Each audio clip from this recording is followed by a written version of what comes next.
Hey guys, what's up? Long time no see.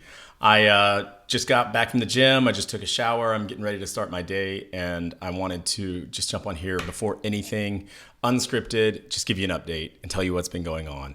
It's been a while.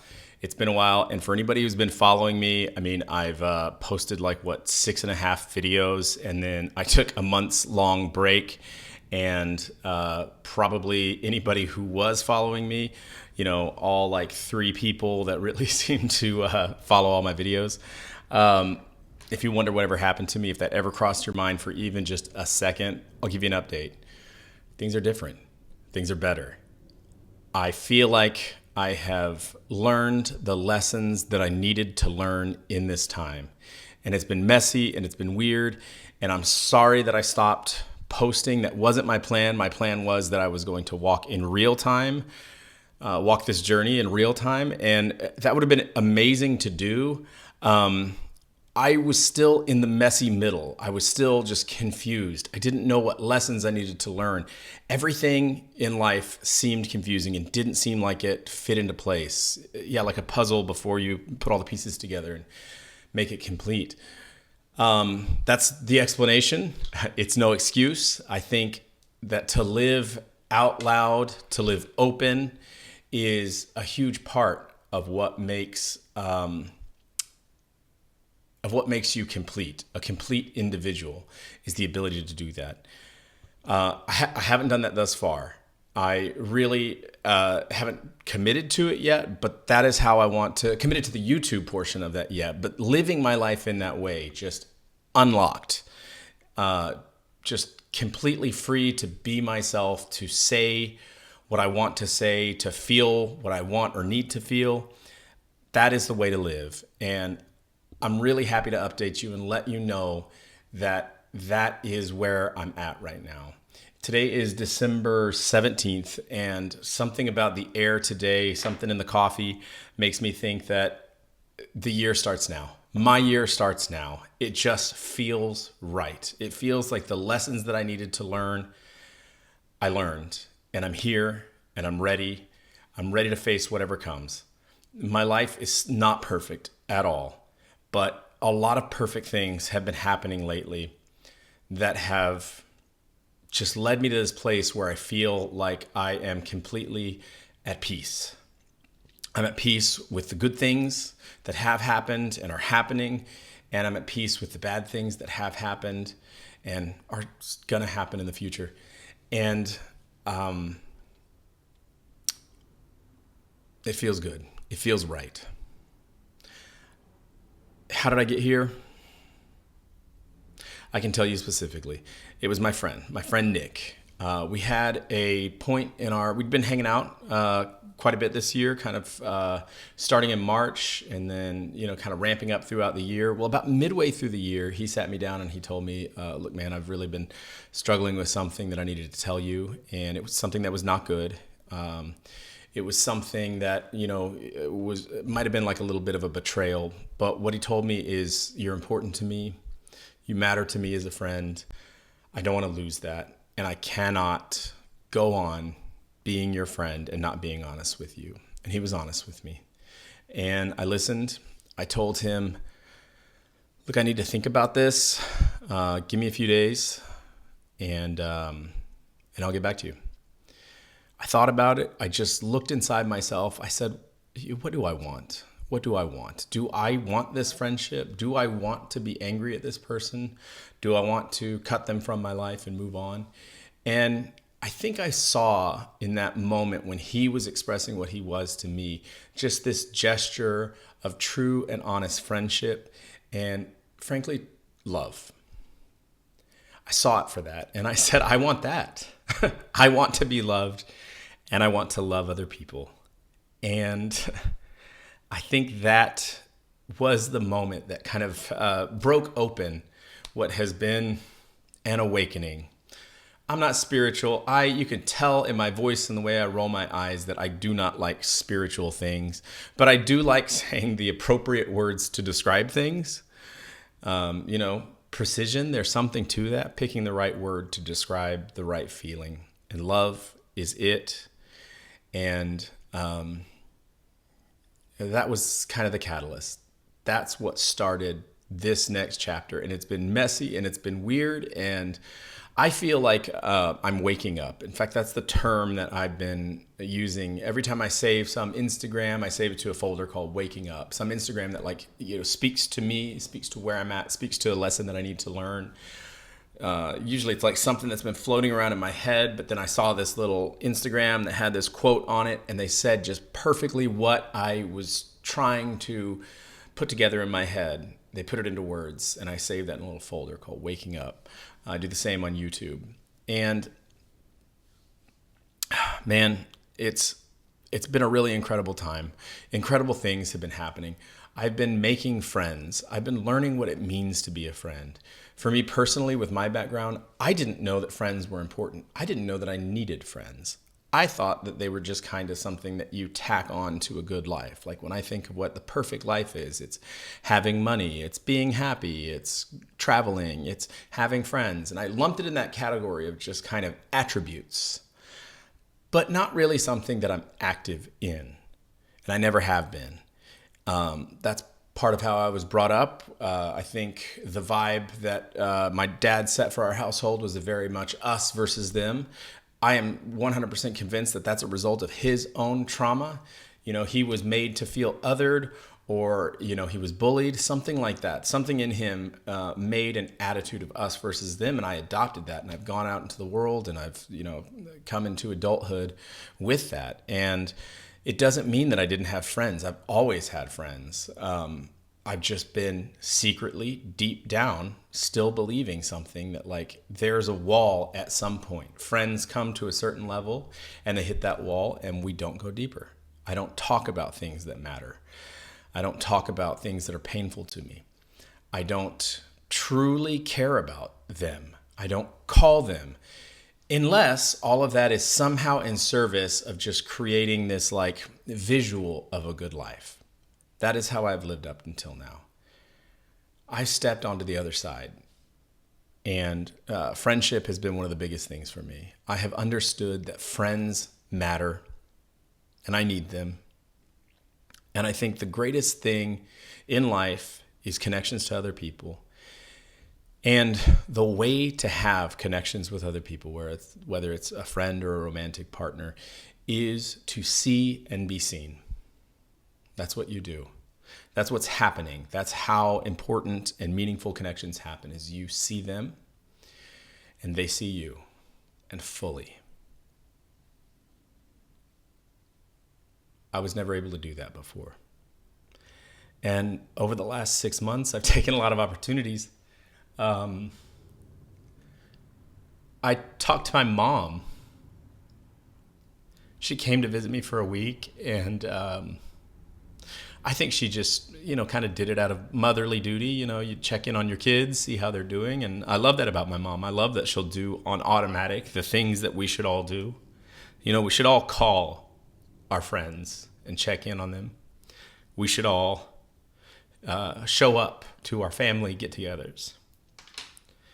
So she came down and she spent some time with me, and I assumed that she thought, it was just going to be a regular visit. We were just going to cook at the house. We were going to go eat out. Maybe we'd go to some little fall festivals. It was over Thanksgiving. And I just decided I'm going to be open. And, I'm going to be open. I'm going to tell her about my life. And for people who are very open with their parents, you might not get this, but maybe you do. Our parents were our beginning. And they've always been there. And they'll always be with us. And I guess because of shame that I adopted when I was young, I'm not open with a lot of people. And I don't know if I've ever been open with my mom. And I'm 41 years old. And it's been rough. It's been rough. It's been a rough adulthood. And it's been really rough last few years. And I talked to my mom openly. I told her what happened to me, what has happened to me. I told her about my divorce and what that was, and how painful it was, and how alone I was. And I understand that it was me. I made myself alone. It wasn't my mom. I wasn't blaming her. It was just opening up. I told her about my dad's death and what that meant to me. And what I discovered in this last year, 4 years after his passing, almost exactly 4 years after, I feel like I learned this lesson. I just learned why his passing mattered so much to me. And the long and short of that is because I've organized my whole life trying to make my dad proud. And that was hard to do because it was at conflict with things that felt right to me. It had a lot to do with Christianity and spirituality. But also the whole premise was wrong. I internalized that my whole goal was to somehow prove to him, and maybe to my other siblings, maybe to my mom too, my whole family, that I wasn't a fuck up. I left the Christian faith and I have no regrets about that. But I believe that they saw me as a fuck up. And I spent my entire adult life trying to prove to them that I was not. And I did that by going and getting a job that paid a lot of money. And it did. And it was in an exciting industry. It was in tech, and I was working for the biggest tech companies. All the coolest stuff, the cutting edge stuff. And I found a girl who was pretty. And we had a similar background, and we got married. And I got a house. I got a beautiful, perfect house in Austin, Texas. And I got my dream car. I got a Tesla Model X in 2016 when they first launched. I had one of the first ones out. And I know that sounds like a intensely average life, intensely like iconically tech bro. I don't know, just probably not interesting to a lot of people. And I think that was on purpose. I think that what I was trying to craft was the perfect picture of a perfect life. Because I thought that if I achieved perfect, that my dad and my family couldn't deny that I had done it. And I could prove to them and to the world that I wasn't a fuck up. And that's what I've been operating on this whole time. That has been my fuel. But I want to tell you, like, as soon as I built my castle, it immediately started falling apart. My marriage started going wrong. And I didn't know why. And for 2 years, I kind of like suffered through what I thought was a slow decline, but I just kept blaming it on other stuff. Oh, well, I'm stressed about work, or, oh, I got sick, or, oh, she just got that promotion, and, oh, I have to be out of town for work. And, there were so many things to blame it on, but I just kept telling myself again and again, we're just in a slump. We'll get it back. And that sounds so desperate and pathetic, looking back on myself for 2 years, telling myself, we'll get it back. We're almost there. We'll get it back. In the end, I found out that she'd been having an affair with her boss for the last 2 years. And I overheard a phone conversation that was something like, I don't love him. I love you. We can do this. You need to break up with your fiance. That's what she was telling him. I'm going to break it off with Nathan. And I just realized in that moment that the ship has sailed. I just learned about it. We're not in a slump, and there's nothing to save. And I'll cut a long story short, but I never told her that I knew. I learned all the details that I needed to know about it. I learned it had been going on for 2 years. I learned that she was planning to divorce me, and I filed for divorce. We did it uncontested. We went our separate ways. That was 5 years ago, almost exactly. And We've never seen each other. We've never spoken to each other. But the feeling inside me was that I was so close and I wasn't there. And I'd started a business at that time, and that was taking off. And I started a new relationship at that time. It was my dream girl. We had a 3-year relationship, but it kind of started to fall apart as well. At the same time, my business started to fall apart. My business partner betrayed me. He locked me out of the company. And what I'm describing, though, is the fall. I had built a castle on a foundation that will never be that will never hold. That foundation was trying to prove to other people that I am something. And I got so close and it all fell apart.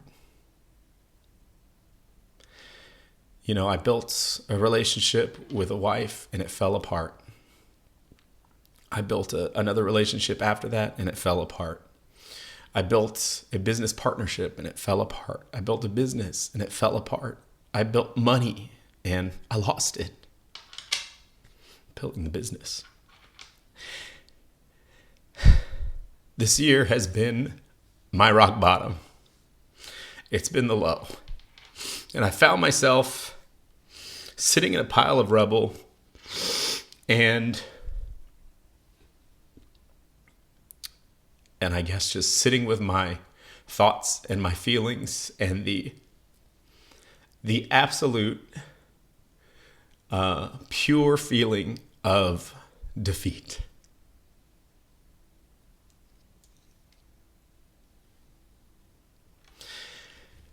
And these last few months have been really tough, but they've also just been so beautiful. The purity of the defeat has made me realize, has made me stop, has made me pause and start listening and start asking myself, what's wrong? Why is this not working? Why do you have no motivation? Because that's another thing that I've been dealing with for the last couple of years is I just have no gas in the tank. I feel like life is a chore and I'm going through the motions and I'm even having fun times and but I'm having lows, but I am just a shell. And I think the reason is because my whole premise for operation was just built on a shaky foundation and it fell down. And the lack of motivation, the explanation for that is that like I didn't know any other way, and there's a feeling in me that I can't do this anymore.